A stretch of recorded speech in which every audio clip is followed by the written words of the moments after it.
¿Cómo se presenta la demanda? Existen diversas formas: por escrito, por medios electrónicos, mediante comparecencia, excepcionalmente. Si es por escrito, debe contar con firma autógrafa, debe presentarse en la oficina de correspondencia en el horario de funcionamiento y fuera de este en los buzones nocturnos, si los hay, o en el domicilio de la secretaria o secretario autorizado, y debe recabar el acuse con el sello de recibido. Para conocer el funcionamiento de las oficinas de correspondencia, los buzones y el turno de los asuntos. Si es por medios electrónicos, debe tramitarse la firma electrónica, si se trata de amparo indirecto. En el amparo directo, deben observarse las reglas aplicables a las promociones ante el tribunal responsable y a los convenios que celebre el Poder Judicial de la Federación con este, por medio de los cuales se permita que la demanda de amparo se promueva utilizando la plataforma electrónica que el tribunal responsable tenga. Por tanto, en amparo directo, el sistema electrónico entrará en funciones una vez que el Consejo de la Judicatura Federal celebre convenio con el tribunal responsable y realice las adecuaciones técnicas necesarias, de modo que mientras ello no ocurra, no debe promoverse la demanda utilizando el sistema electrónico que utilice el tribunal responsable para su operación ordinaria. Sin embargo, la SCJN se ha pronunciado sobre este supuesto que regula los servicios tecnológicos relativos a la tramitación electrónica del juicio de amparo, las comunicaciones oficiales, consultable. Si es mediante comparecencia, debe solicitarse copia del acta correspondiente para tener un respaldo. Excepcionalmente, si es por otros medios, porque la parte quejosa reside fuera de la jurisdicción del tribunal, puede utilizar el correo del Servicio Postal Mexicano o el telégrafo, supuestos en los cuales debe conservarse el comprobante correspondiente de la ley de amparo. Nota: ni la demanda ni las promociones pueden enviarse mediante empresas privadas de mensajeras. Donde se presenta la demanda. Amparo en vía indirecta, debe presentarse ante el juzgado de distrito o el tribunal unitario de circuito. Amparo directa. Va dirigida al tribunal colegiado de circuito competente, pero se presenta ante la autoridad responsable para que ésta sirva de conducto. Por excepción, en materia penal, cuando se reclamen actos que importen peligro de privación de la vida. Ataques a la libertad personal fuera de procedimiento. Incomunicación, deportación o expulsión, proscripción o destierro. Extradición, desaparición forzada de personas o alguno de los prohibidos por el artículo 22 de la CPEUM. Así como la incorporación forzosa al Ejército, Armada o Fuerza Aérea Nacionales, la ley de amparo permite que si no hay un juez de distrito en la localidad, la demanda se presente ante el juez de primera instancia fuera la autoridad responsable y no hubiera otro en la localidad, o no se le encontrara la demanda puede presentarse ante cualquier órgano judicial que ejerza jurisdicción en el lugar donde resida la ejecutoria, en su defecto, ante el órgano jurisdiccional más próximo. En este caso, es juez de jurisdicción ordinaria deberá tener por percibida la demanda y proveer sobre la suspensión de oficio y en su caso, dictar las medidas que correspondan en el supuesto de desaparición forzada. Notificar a la autoridad la suspensión, ordenándole, en su caso que mantenga las cosas en el estado en que se encuentran, o que ponga en inmediata libertad a la parte quejosa o que la ponga a disposición del Ministerio Público. Requerir un expediente con la demanda, el acuerdo de suspensión, las constancias de notificación y las determinaciones que dicte para hacer cumplir sus determinaciones. Remitir la demanda al juzgado de distrito que corresponda. Conservar un duplicado para el cumplimiento de sus determinaciones hasta que el juez federal asuma el conocimiento.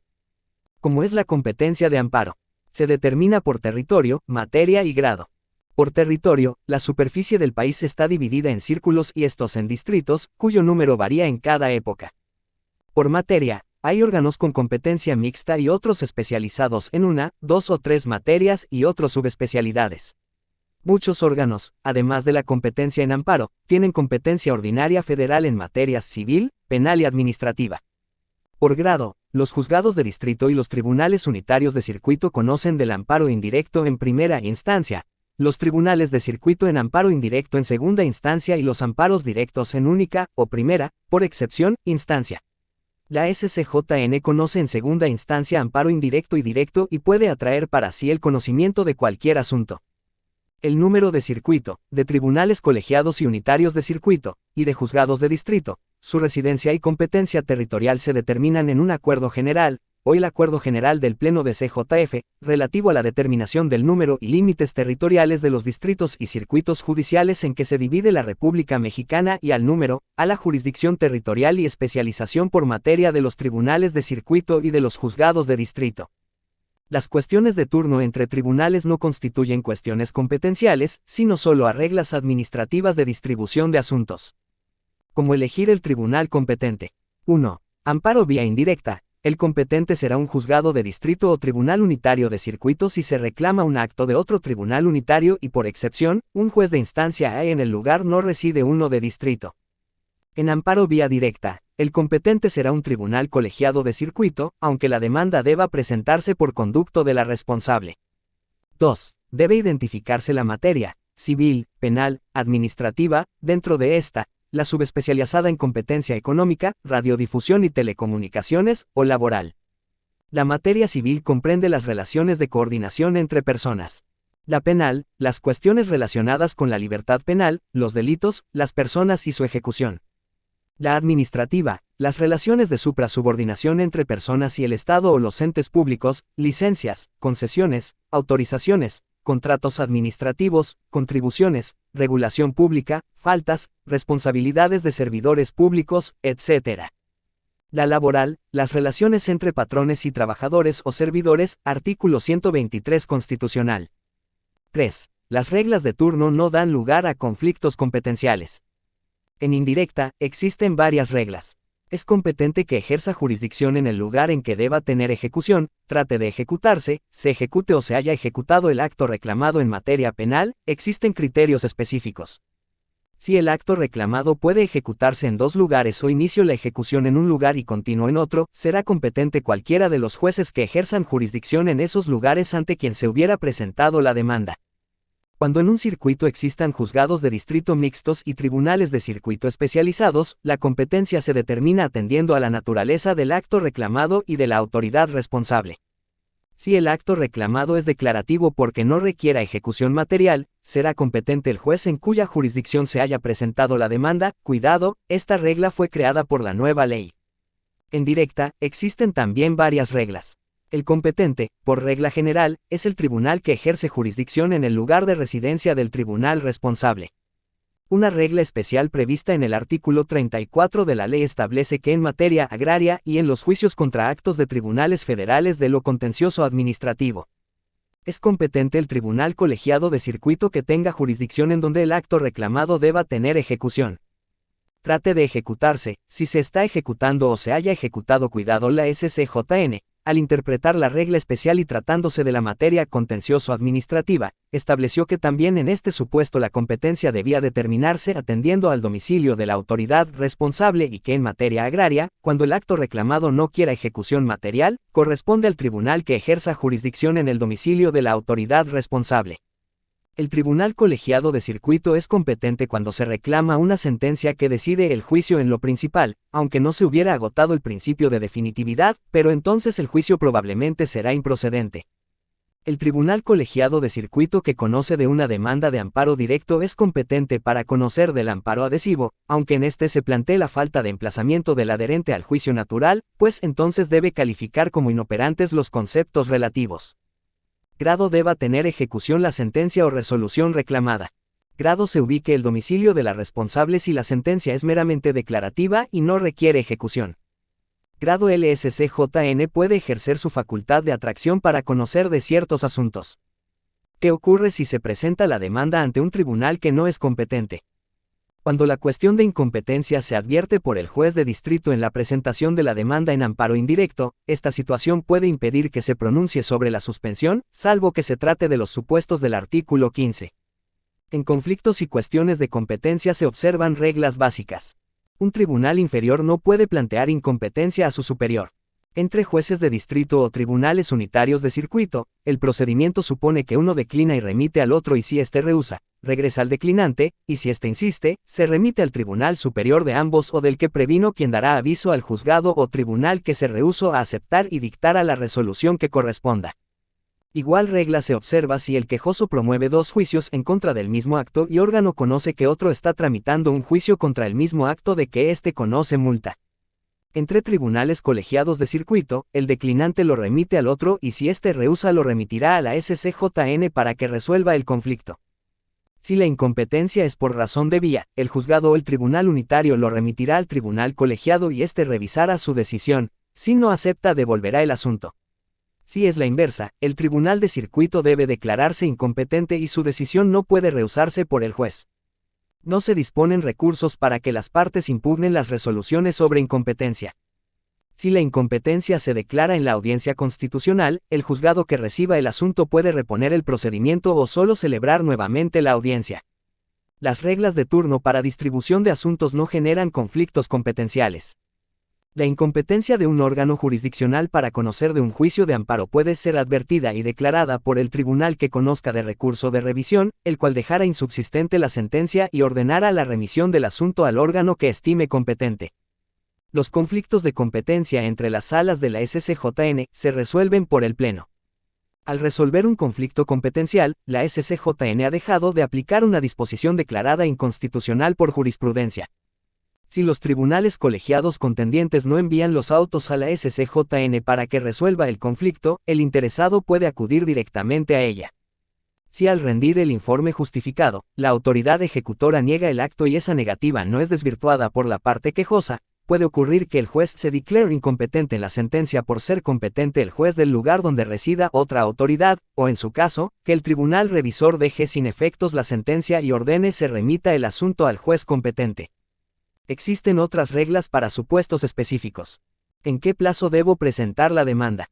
La ley establece diversos plazos y formas de computarlos dependiendo del acto, omisión o norma reclamados. Debe considerarse que la ley vigente abandona la regla que permita reclamar ciertos actos en cualquier tiempo, lo que implica que deba revisarse cuál es la norma aplicable. Regla general: 15 días a partir de que surte efectos la notificación del acto. Conoce el acto. Se hace sabedor del acto. 30 días si se reclaman normas generales, contados a partir del primer minuto de vigencia o el procedimiento de extradición. Hasta 8 años si se reclama sentencia definitiva condenatoria en un proceso con pena de prisión, si es de fecha anterior, se computa a partir de la entrada en vigor de la nueva ley, si se trata del sentenciado. No aplica esta regla para la víctima. Hasta 7 años si se reclaman actos privativos de derechos agrarios de los núcleos de población ejidal o comunal, contados a partir de la notificación indubitable del acto. En cualquier momento si el acto implica peligro de privación de la vida, ataques a la libertad personal fuera de procedimiento, por ejemplo, una orden de traslado sin intervención de la autoridad judicial, incomunicación, deportación o expulsión, proscripción o destierro, desaparición forzada o alguno de los prohibidos por el artículo 22 constitucional, así como la incorporación forzosa al ejército, armada o fuerza aérea nacionales. Cuando inicia el cómputo de los plazos. Tratándose de actos reclamados para hacer el cómputo se debe tener presente que la ley establece 3 supuestos, dependiendo de la manera en que la parte quejosa conoció el acto, si existió una notificación personal, si tuvo conocimiento por otro medio o si se ostentó sabedor del acto. Si existió notificación personal, la regla general es que el cómputo de los plazos se realiza a partir del día siguiente en el que surte efectos su notificación conforme a la ley que regula el acto, es decir, para determinar cuándo surte efecto la notificación, debe atenderse a la ley que regula en específico el acto, pues no aplican las reglas para las notificaciones en amparo. En el caso de que se reclame una sentencia o acto dictado para dar cumplimiento a una sentencia de amparo, si este nuevo acto se notificó a las partes en la etapa de cumplimiento de la sentencia de amparo, para el cómputo debe tomarse en cuenta también la fecha en que surte efectos la notificación practicada en el juicio de amparo que sirvió de antecedente, pues el cómputo se realizará a partir de la primera fecha en que sea notificada la parte quejosa. El amparo directo: el Tribunal de Amparo no puede analizar la legalidad de la notificación de la resolución que puso fin a juicio, sentencia o laudo reclamado. Esta regla solo aplica cuando existió notificación personal, pero existen diversos supuestos en que el acto no es notificado personalmente. En materia penal, cual el auto que decreta la formal prisión es notificado al inculpado y a sus defensores de tintas fecha, el cómputo se realiza considerando la última de ellas. Si no éxito notificación formal y la parte quejosa tuvo conocimiento del acto por otro medio, el cómputo inicia el día acto siguiente en que tomó conocimiento del acto. Igual regla se aplica al caso en el que la parte quejosa se diga sabedora del acto, es decir, realice expresiones que permitan afirmar que era conocedora de este. También se produce otra excepción cuando, habiendo notificación, antes de que ésta se practique, la parte quejosa se entera del acto, pues entonces se toma como referencia para el cómputo ese conocimiento. A fin de determinar cuál regla debe aplicarse en cada caso, se toman en cuenta las manifestaciones que realicen la parte quejosa en la demanda y las demás actuaciones que se aporten al juicio. Cuando se reclama una sentencia de segunda instancia en materia penal por parte de la víctima a quien la ley ordinaria no reconoce legitimación para interponer el recurso, no se considera para realizar el cómputo la fecha de notificación del fallo al agente de Ministerio Público. ¿Cómo se computan los plazos para la presentación de la demanda? Los plazos establecidos en días se computan considerando los días hábiles para la promoción del juicio, todos los días del año, excepto los sábados, domingos y los festivos señalados en la Ley de Amparo y los días de ajuste por sucesión, el días inhábiles, puentes, previstos de Nadie Federal del Trabajo, así como los días en que tribunal responsable tuvo vacaciones o suspendió sus actividades por causa de fuerza mayor y el último día se cuenta completo. En caso de suspensión por causa de fuerza mayor, recomienda informar debidamente al Tribunal de Amparo sobre esta circunstancia y ofrecerle los elementos de convicción correspondientes, las pruebas, el acuerdo o boletín respectivo. También tratándose de autoridades administrativas, en algunos supuestos, se ha admitido descontar del plazo para promover el juicio aquellos días en que las oficinas de las autoridades estuvieron cerradas y la parte quejosa no pudo consultar el expediente. Tratándose de plazo de 30 días para reclamar una norma como autoaplicativa. El cómputo inicial a 0 horas con 1 minuto de primer día de la vigencia. Para el cómputo de los plazos por años, en la ley no hay regla, pero la práctica forense revela que se cuentan considerando el número total de días que corresponda a cada año y que el plazo vence el día anterior al día de calendario que coincida con el inicio de plazo, es decir, si el cómputo inicia, por ejemplo, un 4 de octubre del 2013, vencerán los 8 años para promover el juicio el 3 de octubre de 2021. Nota: la notificación de algunos actos reclamados surten efecto el mismo día. Nunca dejes de la presentación de la demanda para el último día. ¿Cómo se computa el plazo en el amparo directo cuando se promueve aclaración en contra de la sentencia dictada en el juicio? El máximo tribunal ha establecido que la aclaración forma parte de la sentencia. En consecuencia, tratándose de la aclaración de la sentencia o resolución que pone fin al juicio, el plazo comienza a partir del día siguiente al que en que surte efectos la notificación de la resolución recaída a la aclaración, tanto para el promovente de la aclaración como para su contraparte, salvo que sea desechada por extemporánea, supuesto en que esta resolución es reclamable en vía indirecta. Puede ocurrir que una de las partes promueva la demanda desconociendo que la otra parte va a promover la aclaración. De ser así, cuando se le notifique la resolución recaída a la aclaración, podrá promover su ampliación a la demanda de amparo para combatir lo resuelto en la aclaración. ¿Qué hacer cuando se desea promover una demanda de amparo directo y el último día del plazo está cerrada la oficina de correspondencia del tribunal responsable? Aunque el máximo tribunal ha establecido que todos los tribunales del país deben tener abiertas sus oficialías de partes para recibir las demandas que se presenten en el último minuto del día en que venza el plazo, a fin de permitir que los interesados gocen plenamente de su derecho a la defensa, puede ocurrir que el tribunal tenga un horario restringido para la recepción de promociones. En ese caso, la demanda deberá promoverse a la primera hora del día siguiente, haciendo constar la circunstancia de que la oficialía de las partes se hallaba cerrada. Si esta situación obedece al horario de la oficina, será conveniente así señalarlo. Si se trata de algo excepcional, se recomienda acompañar las pruebas de este hecho. Nota: si no estás en las excepciones, no olvides acompañar al menos una copia para cada una de las partes y otras 2 para la suspensión. En el caso si no lo haces, no se abrirá el incidente. ¿Qué debe hacerse si se tiene conocimiento de la existencia del acto reclamado, pero no se conocen su contenido completo o sus detalles?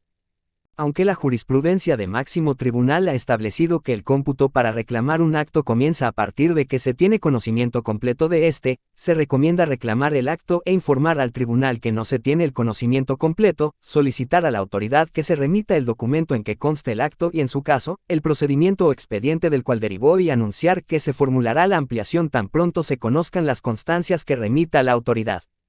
De este modo, se puede obtener la suspensión del acto antes de que se ejecute. ¿Qué hacer si es ilegal la notificación del acto reclamado?